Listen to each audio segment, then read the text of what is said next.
do início ao fim da palavra de Deus, nós vemos que sempre o Senhor respondeu quando o seu povo se voltou para Ele, se afastando do pecado e buscando em primeiro lugar. Pois o pecado é o único obstáculo ao agir de Deus em todas as formas ou nomes que a Ele se queira dar. Veja o que nos ensina a esse respeito Isaías, capítulo 59, versículos 1 e 2. Eis que a mão do Senhor não está encolhida para que não possa salvar, nem o seu ouvido agravado para não poder ouvir. Mas as vossas iniquidades fazem divisão entre vós e o vosso Deus, e os vossos pecados encobrem o seu rosto de vós para que não vos ouça. Deus não tolera o pecado sob hipótese alguma, e é o que a igreja também deveria estar fazendo, mas não está. O pecado é o alimento da natureza carnal do homem. O pecado é o alimento da natureza carnal do homem. E, portanto, se ele se submeter aos desejos da carne, ele estará sob o domínio do pecado e afastado de Deus, tornando-se servo do pecado, conforme o próprio Senhor nos ensina no Evangelho de João, capítulo 8, versículo 34. Os que vivem na prática do pecado, praticando, portanto, as obras da carne, não herdarão o reino de Deus. Na carta aos Gálatas, capítulo 5, do versículo 19 ao 21, nós temos a mais extensa lista de obras da carne do Novo Testamento, onde nós lemos o seguinte: porque as obras da carne são manifestas, as quais são prostituição, do grego porneia, que é todo e qualquer pecado da área sexual, impureza, lascívia ou sensualidade, idolatria, feitiçarias, inimizades, porfias ou brigas, emulações, que é o ressentimento, a inveja, iras, que é a fúria explosiva, pelejas, que é a ambição egoísta e a cobiça do poder, dissensões ou divisões, heresias, que são os ensinos contrários aos da palavra de Deus, invejas, que é a antipatia contra outra pessoa que tem algo que não se tem e que se quer, homicídios, bebedices, que é o descontrole físico e mental por meio de bebida embriagante, e glutonarias, diversões, festas com comida e bebida, de modo extravagante e desenfreado. E a palavra continua: e coisas semelhantes a estas, acerca das quais vos declaro, como já antes disse, que os que cometem tais coisas não herdarão o reino de Deus. As obras da carne traduzem a recusa de se sujeitar e obedecer a Deus e a sua palavra, além de inimizade com Ele, como nos narra a carta de Tiago, capítulo 4, versículo 4. O pecado é um crime contra a santidade e a autoridade de Deus, sendo Ele sempre o primeiro a ser atingido, como nos ensina o Salmo 51, versículo 4. Guarde isso no seu coração. O pecado é um crime contra a santidade e a autoridade de Deus.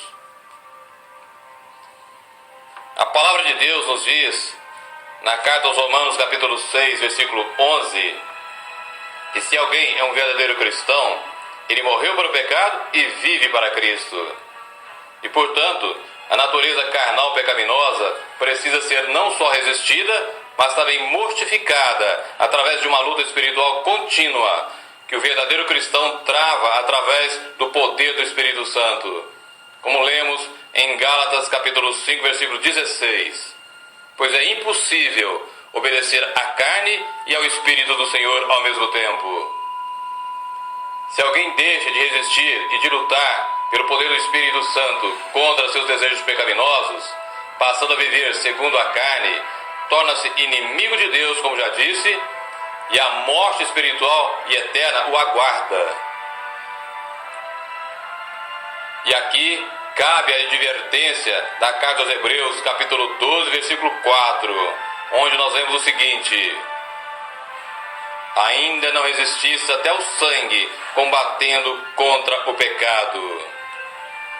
É a palavra de Deus nos ensinando como devemos lutar com o pecado, ou seja, usando todas as nossas forças todos os dias, mediante o poder do Espírito, tendo a certeza de que ele é um inimigo muito poderoso. É um combate, uma guerra violenta e mortal, sem descanso e sem trégua, se quisermos ser vitoriosos. Portanto, nunca subestime o pecado. A carta de Tiago, capítulo 1, versículos 14 e 15, nos revela que a tentação vem, em princípio, dos desejos e inclinações perversas do próprio coração humano, que, se não forem resistidos e purificados pelo Espírito Santo, levarão ao pecado e posteriormente à morte. Veja o que nos diz Tiago 1, 14 e 15. Preste atenção nessa palavra de Deus. Mas cada um é tentado quando atraído e seduzido pela sua própria concupiscência, que é o apetite carnal exagerado e insaciável. Depois, havendo a concupiscência concebido, dá à luz o pecado, e o pecado, sendo consumado, gera a morte. Portanto, a tentação nasce quando se é atraído e seduzido pelos próprios apetites carnais exagerados, e estes, uma vez concretizados, geram o pecado, que, uma vez consumado, gera a morte. Aqui é importante compreender que, se um cristão cai em tentação e peca, isso ocorreu porque ele quis. E veja por que eu afirmo isso. Primeira carta de Paulo aos Coríntios, capítulo 10, versículo 13. Preste atenção também nesse versículo e guarde no seu coração. Não veio sobre vós tentação senão humana, mas fiel é Deus, que não vos deixará tentar acima do que podeis. Antes, com a tentação, dará também o escape para que a possais suportar. Então, o pecado na vida de um verdadeiro cristão deve se tornar a cada dia um acidente sempre mais raro, para que ele possa estar no verdadeiro processo de santificação, tornando-se, pelo poder do Espírito, sempre mais semelhante a Jesus. Porém, enquanto preso a um corpo mortal e com um coração perverso, como nos diz Jeremias 17:9, ele cometerá pecados e necessitará sempre do perdão e da graça do Senhor, conforme nós lemos na primeira carta de João, capítulo 1, do versículo 8 ao 10. E ninguém, quando peca, pode jogar a culpa em Deus, pois a sua palavra nos garante, na carta de Tiago, capítulo 1, versículo 13, que ele não pode ser tentado pelo mal e a ninguém tenta. Ele pode sim nos provar para fortalecer a nossa fé, mas nunca para nos levar ao pecado. E esta é a grande diferença entre provação e tentação.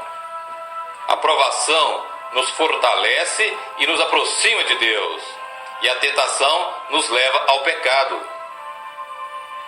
E existem pecados nos quais há uma evidência clara de que a pessoa está presa nos laços da iniquidade ou que caiu da graça e da vida eterna, como, por exemplo, a apostasia, ou seja, o abandono da fé, assassinato, a impureza ou imoralidade sexual, a crueldade ou ainda levar o próximo a pecar. Porém, o pecado por excelência é a independência de Deus. Guarde isso também, você que me escuta. O pecado por excelência é a independência de Deus.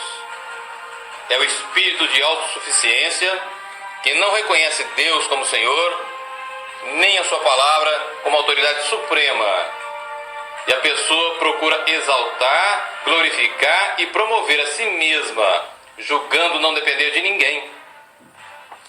O que afasta Deus de sua vida, assim como de suas orações, pois Ele não as responderá. É o que nos ensina o Salmo 66, versículo 18, onde nós lemos: se eu atender à iniquidade no meu coração, o Senhor não me ouvirá.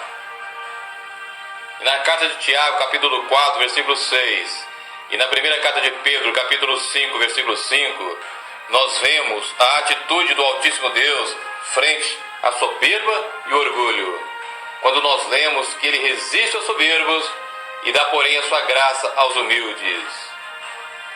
E em Provérbios 16, 18, nós encontramos para onde a soberba e o orgulho levam. Veja bem o que está escrito: a soberba precede a ruína, e a altivez do espírito precede a queda. E para aquele que vive na soberba, presumindo que tudo quanto realiza é produto do próprio esforço e não da ajuda de Deus e do próximo, as Sagradas Escrituras advertem na carta de Tiago, capítulo 4, versículo 16, o seguinte: toda glória tal como esta é maligna. Tiago 4,16. Toda glória tal como esta é maligna. A palavra do Senhor, do início ao fim, nos convida à humildade e à dependência completa dEle, nos afastando arrependidos de todo e qualquer pecado, o que trará a presença e a comunhão com o Altíssimo Deus. E assim estaremos fazendo o que o Senhor fez e ensinou, como por exemplo no Evangelho de João, capítulo 13, do versículo 12 ao 17, onde nós lemos o seguinte: depois que lhes lavou os pés e tomou as suas vestes e se assentou outra vez à mesa, disse-lhes: entendeis o que vos tenho feito? Vós me chamais mestre e senhor, e dizeis bem, porque eu o sou.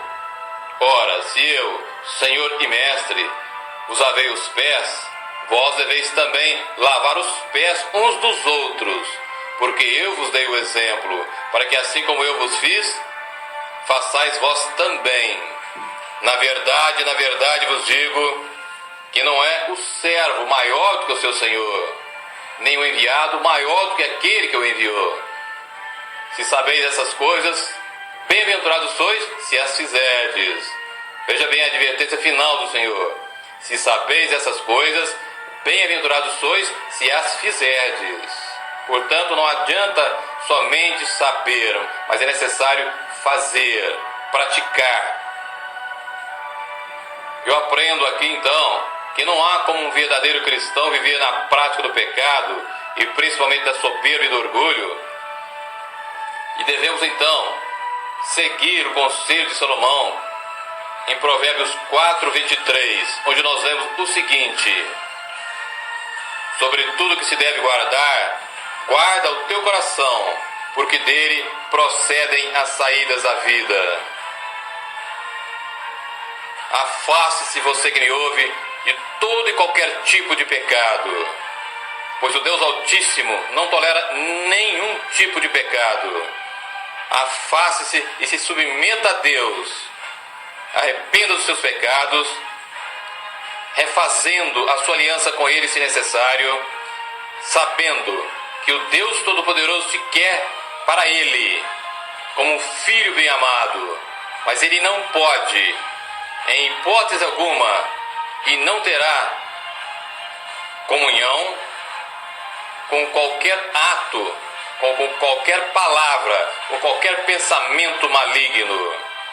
Seja você submisso ao Senhor Deus Todo-Poderoso e à sua palavra, pois Ele quer te dar uma vida em abundância, onde você terá poder sobre o pecado que te destrói em todas as áreas da sua vida. E se você assim fizer, sendo submisso a Ele, você terá verdadeiramente uma vida nova, participando então da família do Senhor, aquela que vai morar com o Senhor nos céus. E então você será de fato um verdadeiro cristão segundo os moldes do Santo Evangelho de Jesus. Reflita sobre essas palavras e as coloque em prática. em nome de Jesus Cristo.